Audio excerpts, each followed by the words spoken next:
Hey Track Gang, what's going on in this week's episode of the Boeville Newtown? Well, it's right over here. Stand by and we'll get into what's happening this week.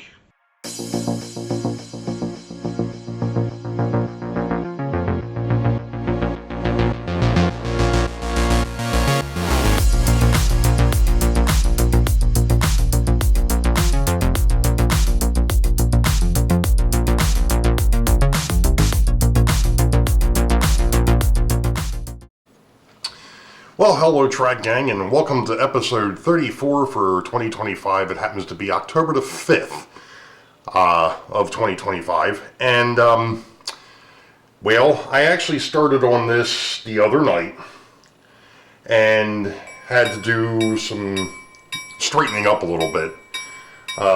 So I had to put stuff away. I just pulled it all back out again. But I also realized that I'm actually to a point now, and I'm going to show you what I'm talking about here. I'm getting ready to work on something that Ken Amos gave me probably over a year ago to help me with the Interurban line that's up top, and I'm going to talk about that here in a minute. But there has been a couple of changes. Oops. Hey, the bridge is out. Well, yeah, the bridge is out. And the reason being is I started doing some work over here the other night. I took the sand paint that I had and I've actually cut in an outline of the beach, as it were. And that, I'm not even on camera, but that's okay because the main focus here is. So I put in a beach. Son of a beach! I also went ahead and used that same sand color down here at the lower part of the dam seam. I'm still not 100% sure what I'm going to do with this yet. Now, what do you mean you don't know what you're going to do? Well, the problem is this. I was going to use Woodland Scenics, water effects, and their products up here. One of the reasons being is when I put in the dam itself, and when I started reworking this scene as it's evolved over the last year and a half, 2 years, 3 years, whatever it's been, I actually raised the base of the upper spillway. But there's a definite gap back here. Now, there's a couple of ways I could fix that. I could go ahead and put in some spackling compound and level this area out. I could come in here with plaster, do the same type of thing, level this out, get it to where it's the same level as the lip of the dam here, which is, like I said, it's probably maybe an eighth to a quarter of an inch. There are a couple of things I could do here to get this to where when I start using the water, it's actually right at the level at the lip of the dam here.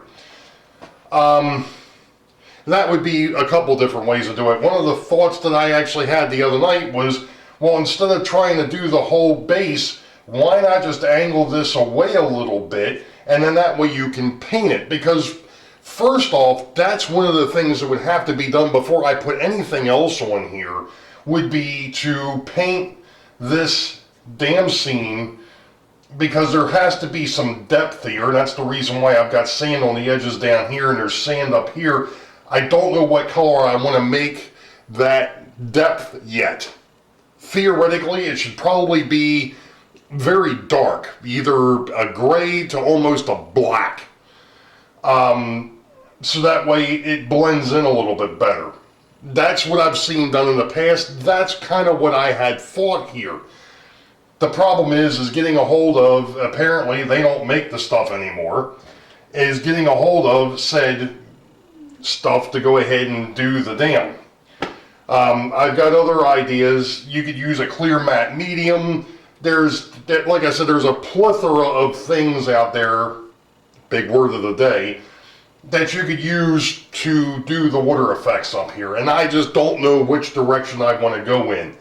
The bigger thing to me right now, though, isn't so much the water across the dam. The bigger thing is working on the other side here. And if you notice, the roadway is gone because that is actually sitting over at the table. Two things, so I could go ahead and paint the hillsides in and then start working on the trees and such, get that all taken care of. Then I'm going to put the roadway back in, I'm going to get it glued down, and then I can paint it. I'm doing this side a little different than what I did the north end. For the south end, I'm actually doing the backdrop. I'm actually working from the direct backdrop forward instead of doing the middle and then doing the back and then trying to do. That became tedious, to say the least, which this makes more sense. Work on the back first and then work your way forward. Now, with all that being said, as you can tell, I'm now, like I said, on the south end of Weichert Hill, which means that this little area over here is going to be next. And it has been a part of frustration and everything else. Like I said, I know that Mr. Ken Amos, give me a second, because originally I was going to use, I think it is Woodland Scenics, has that drop and rise foam stuff, but he came up with a better idea. And that was to take something like this and cut it down, you know, cut it to the length I need and then start cutting slits in it so it can be bent. Well, I've already gone ahead and made a mark on here from the corner here down to the bottom over here. And this is going to be the piece that I'm going to keep, and this will be the piece I'm actually going to end up with two pieces, so if I screw it up the first time, I'll have a backup. But I figure while I'm working on the backdrop and while I'm waiting for the paint to dry, I could go ahead and start working on getting the incline done that goes into uptown Boeville, as it were, not downtown Boeville. Downtown's on the other side. At least get it over to where uptown Boeville's taken care of. Now, there are a couple of other issues here. I think once I make the corner over here, I'm going to have to stop working on scenery on the south end and start working my way north. Why is that? Well, because of the fact that once I get done with the south end of Weichert Hill, I'm then going to start getting into town scenes, and I am not a house painter. That didn't sound right. I'm not very good at painting structures on backdrops, let's put it that way. So we're going to have to go into looking for some sort of a backdrop that's going to make sense over there. I'm going to have that problem from uptown Boeville and through downtown Boeville on the other side of the backdrop, on the other side of the freight yard. So I'm going to have to look at what do I want to do there, how do I want it to look.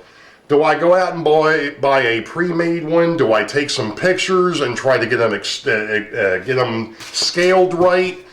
I don't know which direction to go with that yet. That's like I said, that's another issue or another thing to deal with.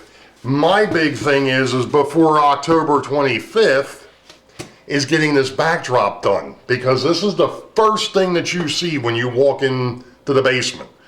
I think I've done a few layout tours on that before, and for those of you that are new to the channel, there are some older videos. I think what I'm going to have to do is I'm going to have to go into YouTube and just start putting my intro videos that I've done in the past, or the layout tour videos that I've done in the past, that gives you an idea as to what all's happened each year, because there's almost been a layout tour every year. And there's been a lot of work done this year, don't get me wrong. There hasn't been so much on this side, it's been more on the non-visible side. And we're going to go back to something that Dave, Sparky 107 brought up in the very beginning when I was working on this. He said, what are you talking about, visible and non-visible? Okay. The way that this layout works, it's actually dual mode. And what do I mean by that? And I'm not talking DC versus DCC. I'm talking point to point, versus loop. I can actually come down here, flip, 12 switches, DPDTs, and go from the front panel, or the front panels that are here, and the 2 walk-around throttles, and actually go to the dispatcher station and its stationary throttle, and run the layout, and just have it sit here and do loops. If I'm down here and I want to do operation, I go ahead and I flip everything back over into what I call ops mode versus show mode, and I can run everything off of the layout itself with the 2 walk-around throttles. Now, that's another thing. I am still strictly DC for those that are just joining, and I'm running a very unique, at least I think, system here. I'm using tethered walk-around pulse wave DC throttles. They were originally designed as motor controllers. They can handle a lot of voltage. I've actually got 2 older, not older, but 2 old TDK. If anybody remembers the old TDK company, they got away from doing magnetic tape and went over to building power supplies. I've got 2 power supplies that came out of old equipment, and those power supplies are good up to 20, I think it's like 20 volts. I've got them set to 18, so they'll max out at 18 volts, which, considering the fact that what I run on here, since most of it is older locomotives, or older rolling stock, older locomotives, stuff from the 70s and 80s, 18 volts is perfect. Some of the newer power supplies didn't have enough rear end to be able to handle this thing, especially at 34 feet by 8 feet. And if you really want to get to it, it's not 34 by 8, it's more like, what would it be, like 70 or 68 by 16, because of the way that this thing, if you're in show mode or either mode, you got to double everything because there's 2 sides to this layout. The backdrop actually hides the non-visible portion of the layout. For the point to point is down on the north end here, and yeah. Anyway, so while I'm still waiting for the paint to dry, we're going to go over here to the dining room table, and we're going to cut this piece of foam, so we'll be back. Well, let's see how much of an exercise in futility this becomes. Shall we? Shall we learn together? Sorry, I forgot that I needed my tool of choice.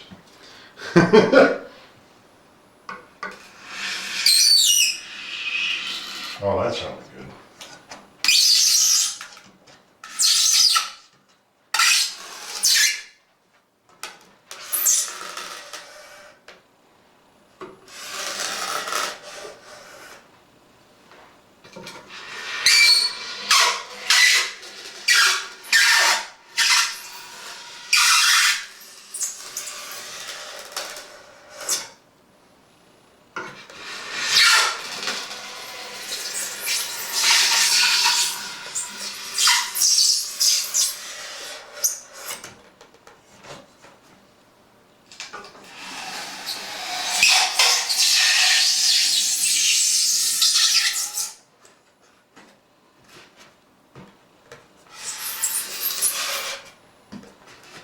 Of course, as we've talked about before, this knife is about as sharp as my personality, so, which ain't saying much.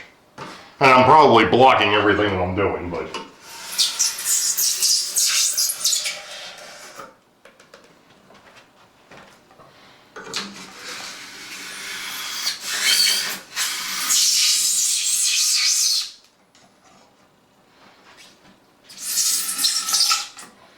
yeah, I knew a normal razor blade probably wasn't, or a normal sheetrock knife wasn't going to get through this piece of foam very well. Yeah, it would, but you wouldn't be able to go very deep with it.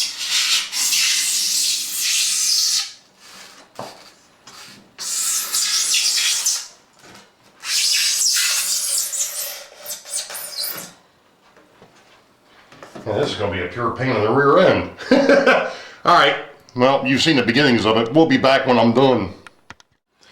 Alright, Track Gang, after letting this thing kick my rear end, since Sunday, what I've decided I'm going to do is, since every time I go ahead and try to cut into this to make it bend, because it's going to go around a 15-inch radius, and it doesn't want to bend, what I decided to do was take a scrap piece of foam core, and what I'm going to do is, the first part of this is going to be marking off where the straight section is coming from the hill.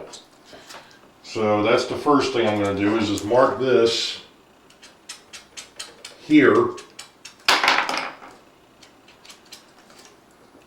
Alright, now I'm going to take the straight edge here, or the square using a square.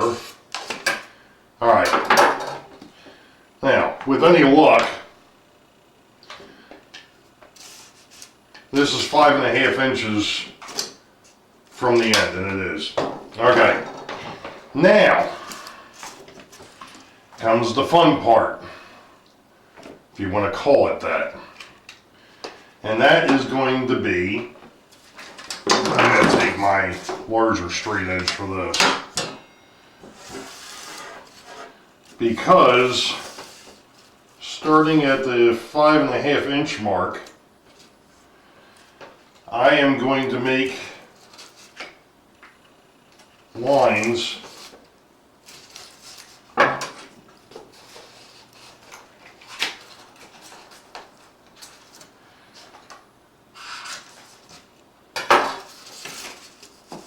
I gotta work better. I'm gonna make a mark every 2 inches to start off with.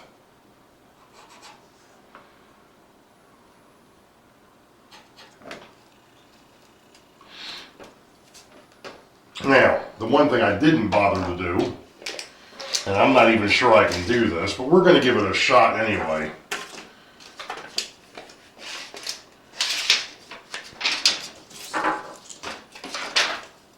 Let's see if we can actually get this.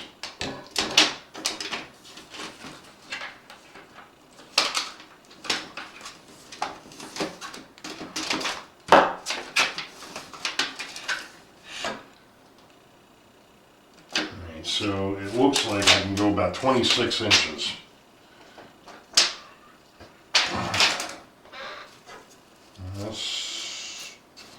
It's going to be interesting, at least. That's probably not the most scientific way to do it, but hey.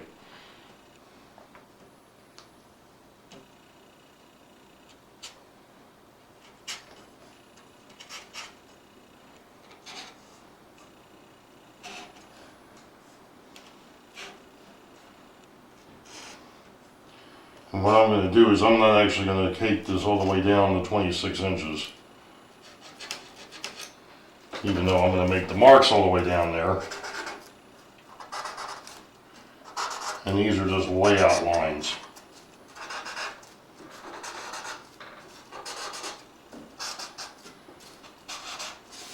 I'm not too worried about how straight they are. This is going to be piece number 1. This will be piece number 2, number 3, number 4, number 5, number 6, number 7, number 8, number 9, number 10, number 11, 12, 13, 14. And we're going to stop there. Now, what I'm going to attempt to do here, I'm going to use this as my template.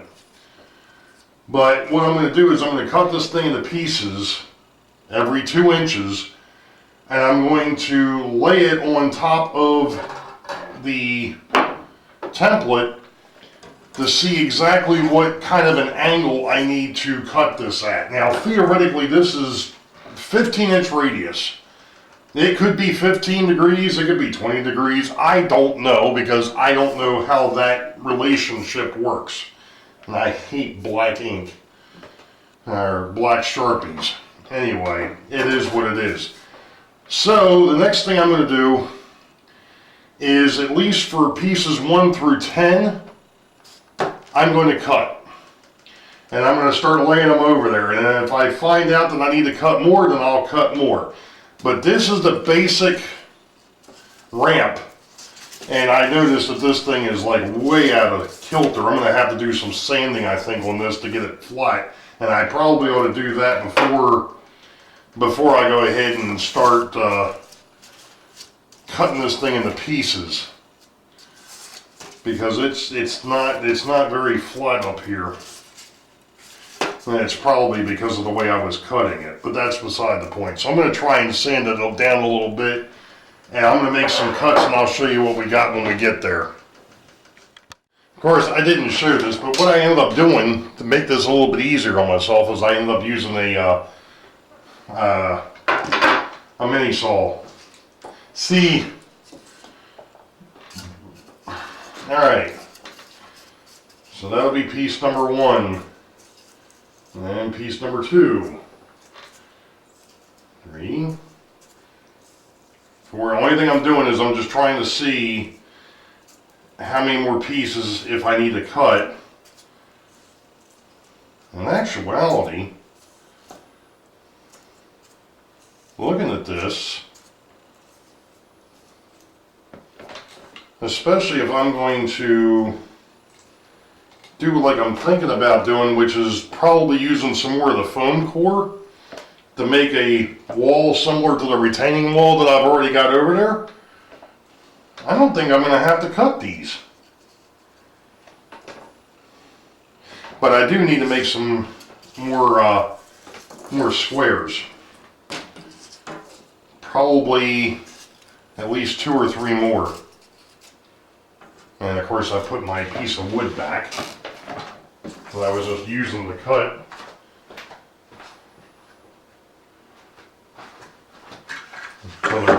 Another one of those scrap pieces of lumber that's been floating around the house. Alright, so we're going to go ahead and cut a few more of these then.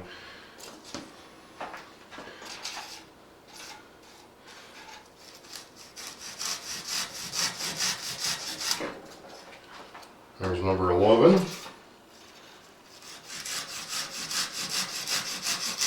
And number 12. Let's see how far that gets us.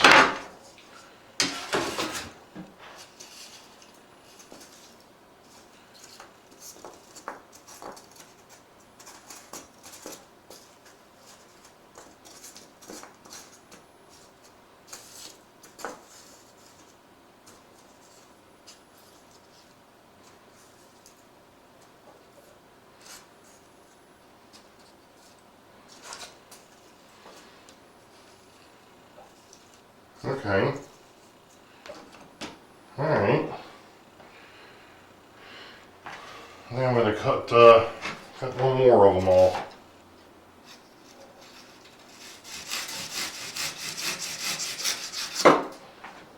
That'll do her. And then the rest of that just goes, makes it to where it goes behind the warehouse. So I may not have to. It really would have been nice if this stuff would have stayed together and bent, because I didn't need to flex as much as I thought it needed to. But what I probably could have done, looking back on it now, is just cut into the backside and left it whole in the front, but I'm not 100% sure it was going to flex enough. That was the whole issue. It just wasn't flexing. But, dang. Yeah, now the only thing I got to do is go over to the layout and cut the old white foam off where I want the this new hill to go in, and then at some point I'm going to have to take that corner piece out because I need to cut it with the saber saw. But I'm not too concerned about that right now. That's one of those things that I've needed to fix and I haven't gotten around to it, but I'm not worried about that too much. I can get this in, get it glued down, get the track on it, or get the roadbed on it, get the track on it, and it'll be good. So that's going to be the next step. So give me a minute and we'll be back. All right, folks. After many trials, tribulations, and all sorts of other pleasantries or unpleasantries, there it is. Thought process at this point is I'm going to take my template and the pieces, I'm going to take them back over to the table, and I don't even know if I'm on camera or not, but that's okay. Nobody needs to see my ugly mug. And yes, the backdrop is down and you can see my posts. It was easier to do it this way. So what I'm going to do is I'm going to take this back apart and I'm going to pin the purple or pink foam to the template. Then I'm going to go ahead and wait after I get that portion done, then I'll come back over here, lay down a bead of the foam friendly adhesive, and I'll put this thing back in place. Now the nice thing of it is even if I decide later on, which I still need to do, I need to fix this area. It's going to be a lot easier to take this thing out of here to do that. I don't want to do that right now. Like I said, there's too many other priorities. That's not a priority. I'm not worried about it. I know it needs to be fixed. That's fine. So that is going to be the next step, is taking this back up, taking it over to the table, pinning it together, and then going from there, folks. So we finally have a ramp that looks halfway decent. Well, it doesn't look halfway decent from here because it's not covered yet, but it will get covered. All right, gang. Hopefully the camera makes it because it's running low on battery, of course. That's what I get for not putting it back on charge when I got done the other night, but that's okay. All right.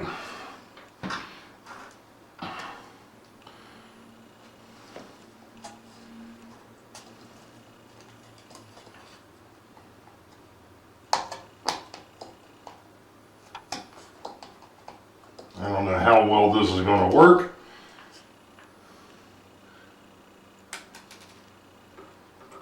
But we will see.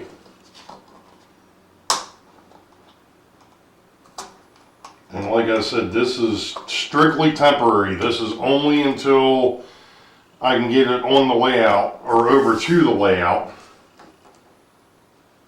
I should say.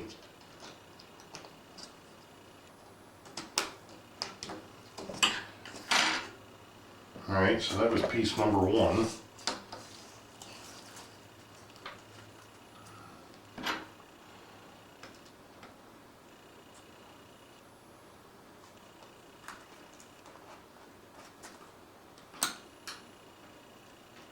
Alright, no idea where that just disappeared to.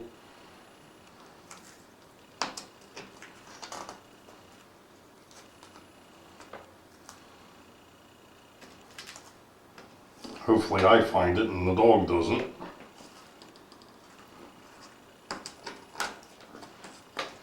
Alright, so I'm going to continue to do this all the way around until I get down to the last one. So we'll be back when I get done. Alrighty, it's ready to go on the layout. We'll see what it looks like once I get it over there. If at first you do succeed, don't try it again.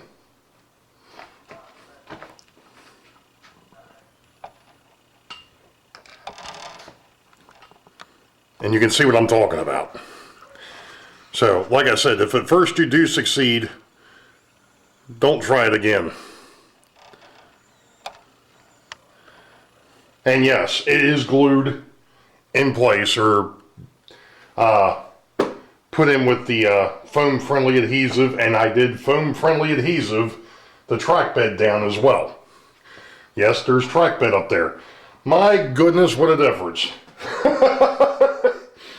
Now the only thing I have to do is just fix the piece of plywood and we'll be in great shape. And then, like I said, what I'm planning on doing is just kind of taking what's all the way, let me back this thing back out, you know, taking what I've got on this wall already and just continuing it around the corner, at least for the upper part. I've got an idea for the lower part. I just haven't been able to come across the parts to be able to do it. So that'll be, that's why I said that corner is going to be interesting. And I'm not telling you what my thoughts are on that. Actually, Rachel knows what the thoughts are on that little area over there. Anyway, that's going to do it for this week. This video is going on long enough. Dave over at DB Tech has Sidetrack Sunday this week. That would be, let's see, what is the day, the 9th? I'm telling you, I've been having one of those. Yes, today is the 9th, so tomorrow's the 10th. So that would be the 12th. And yes, the Count did get his computer fixed. Or his cameras fixed. Apparently it was something with the USB hub. So, still haven't talked to him about possibly switching, but we'll cross that bridge when we come to it. But you all know the deal. Wait for the highball. Green tracks ahead. Be safe. God bless. We will catch you all next time. See ya.